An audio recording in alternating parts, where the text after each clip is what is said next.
RCB qualifier 1 रे Punjab Kings को हराई आईपीएल 2025 रा फाइनल रे प्रवेश करिछि। एबे से माने जून 3 रे अहमदाबाद रे ट्रॉफी जितिबा लक्ष्य रे खेलिबे। सिक्किम रो हिलटॉप रो फेरुथिबा बेले इतिश्री जेना को परिवार गाड़ी तिस्ता नदी को खसी जाइथिला।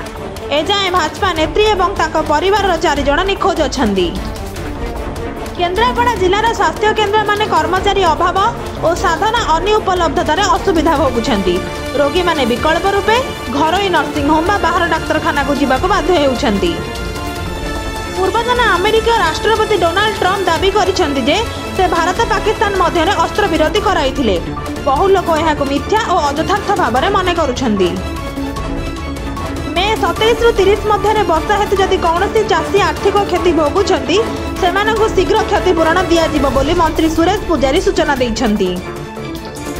ऑपरेशन सिंदूर पर केंद्र सरकार इंडिगो को तुर्की एयरलाइंस सह विमान लीज चुक्ति बंद करने को निर्देश देइछंती।